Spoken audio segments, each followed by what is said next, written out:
Okay, this afternoon I'm redoing a Perdomo Limited Reserve Sun-Grown 10th Anniversary in Toro this time. I've gone ahead and clipped it, lit it, now we're going to smoke it.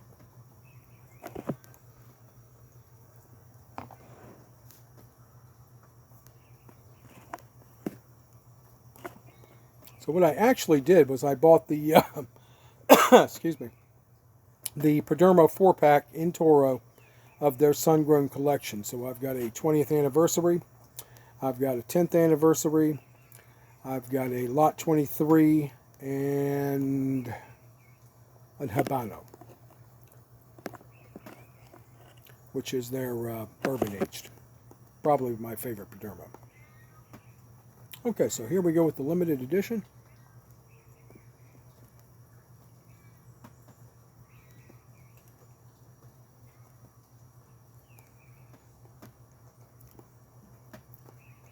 When they changed the lineup, when they changed from the Noir to this blend, initially I didn't care for it. I guess because I was so used to smoking the other blend. It's grown on me. It's very mellow. The flavors are mute. You get some caramel, you get some leather, but nothing that's in your face. So if you're a beginning cigar smoker, this is a good blend for you to try. This and the Maduro and the Champagne.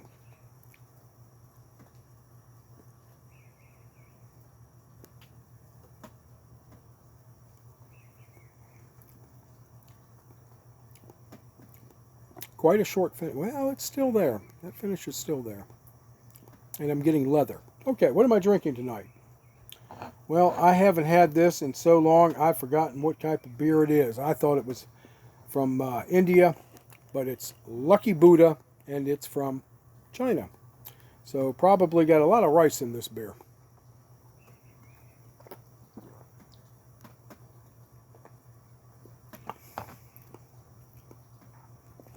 Well, it does have some rice. A little sweet. Comes in at about 4.8% alcohol.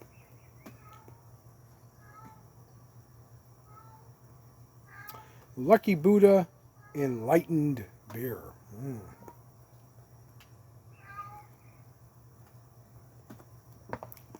And it's kind of funny that they would put Buddha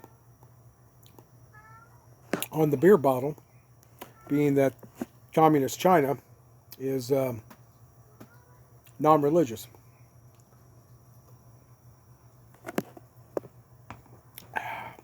All right, let's keep smoking this down. Beautiful burn. Nice white ash.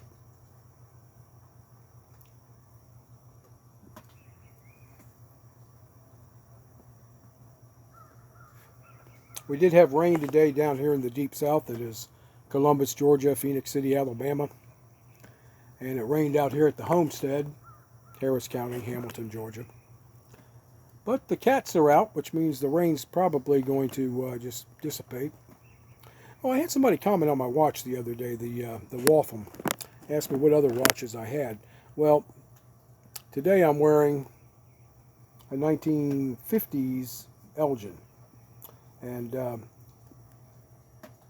19 jewels, standard Elgin, not a Lord Elgin. But it's in really good condition, as you can see.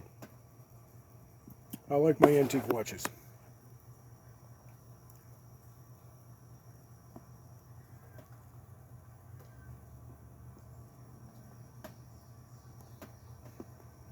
When I was in the military, I always wore one of those 24-hour plastic Timexes. And then when I could afford it, I bought something that was a little bit nicer. I think I bought a Pulsar. And that's what I wore when I was at the 101st. Okay, so the more I smoke these, the more I like them. And I'm hoping as we smoke it down together that it transitions into a little more. But what I have found is from start to finish, these cigars don't transition. They stay the same from start to finish. So we'll see if that continues this trend. Lucky Buddha. Let's see what it says about Lucky Buddha. www.luckydrinkco.com. Imported beer. Product of China. in 4 or 5 different languages. Shandong Shengshong Brewery, Hongqiu Baozin, Fagazi District, Weifeng City, Shandong, China. Okay, that's my pronunciation. If you can do better, buy a bottle, read it to me.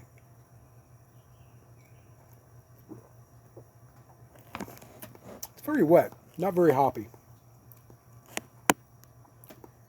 Drinkable.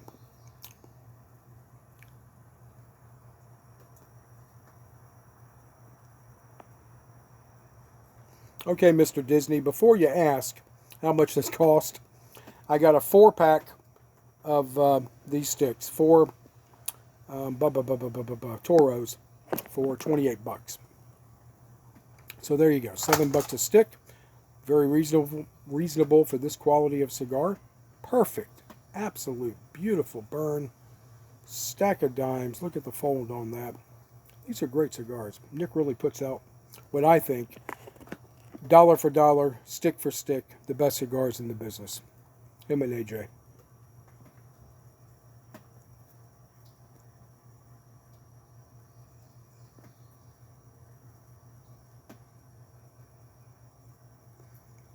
Caramel. I get caramel. I get leather on the finish. And it's very nice.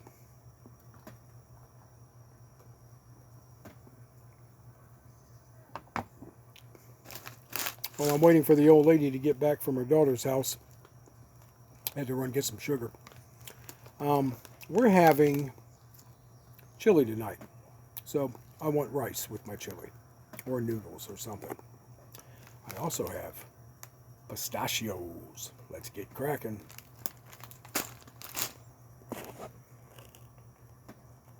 Perfect burn. Look at that.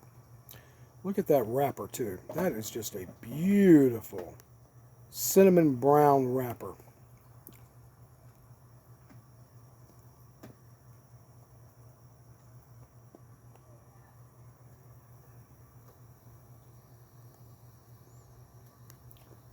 Yep, the more I smoke them, the more I like them.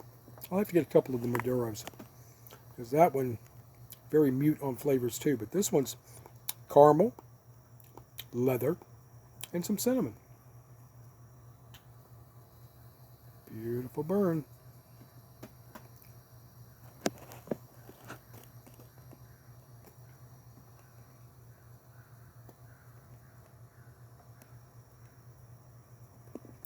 Fabulous to the retrohale. That's where I really get that caramel. Back to the Lucky Buddha beer. This is a really unique bottle. Can you see the Buddha? I guess that's a marketing ploy, which personally you wouldn't think they would have much marketing in China. But nowadays all they're exporting, you know, they're, well, you know, they probably have the biggest economy ever, thanks to COVID. But if you've ever seen pictures of Beijing, there is so much pollution there. The air quality is just terrible. And they have a lot of electro-hydro dams that aren't holding up. So the workmanship is shoddy, just like all the cheap Chinese watches and other shit that you get from China. Furniture too. I've been in the furniture industry for over 20 years. And the stuff coming from China is just cheap, cheap, cheap. All the stuff coming from overseas. Except Vietnam, which is funny. The Vietnam stuff is higher end, better made. But then you have people that won't buy the stuff because it's made in Vietnam. Malaysia puts out a lot of hardwood furniture. What can I tell you? It's just about a thing of the past here in the States, except for Vaughan Bassett. They're about the only furniture producer left. That's making case goods. There's a whole bunch of places still making upholstered furniture. But believe it or not, the covers come pre-sewn from China. I mean, it just boggles the mind. The number one manufacturer in America, United Furniture Industries in Mississippi, cheapest, crappiest upholstered furniture you'll see. So what do? They buy Lane And now instead of having the name Simmons on all their products, they have the name Lane on all their products. And unless you know, as a person being in the industry, which factory it comes from, I mean, I can tell just by looking at it, whether it was made in Mississippi or whether it was made in the Lane factory in Mississippi. And total difference. The stuff coming from the Lane factory is fabulous. The stuff coming from United's just a piece of shit. All right, that's my 2 cents on furniture.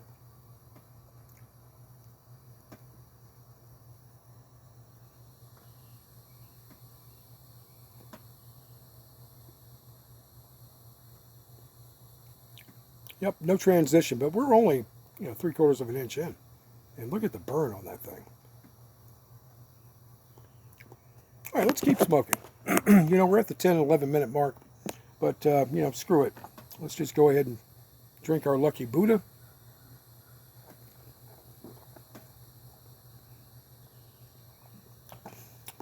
Not overly complex on that beer, lightly hopped.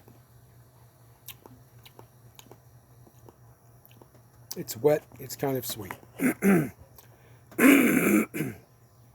But on a hot day, that would work. If you're cutting the grass, that would work. $10 a 6-pack, I think I paid. All right, here we go again.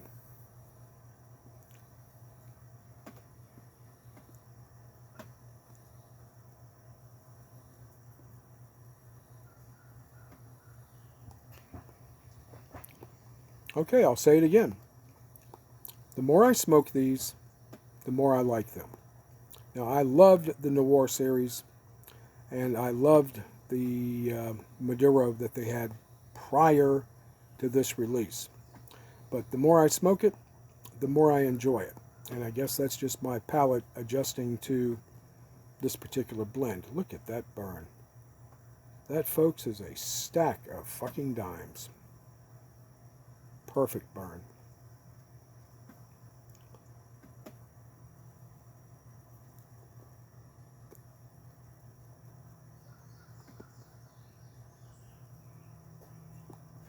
Retrohale is beautiful. That's where you get the caramel. Okay, so if anything changes, if it transitions from any other flavors, I'll post that down in the comments below. If you've had this cigar, tell me what you think. Highly recommend any Perdomo cigar out there. But if you're looking for something that's a little more mute, a little milder than, say, other blends, try these. Especially the Champagne 10th anniversary. That's super mild but super creamy. This one is less creamy. Caramel, leather. Those are the flavors that I'm mostly getting. So let me end it here. You guys tell me what you think. All right. Peace out. Good night. Kurhi.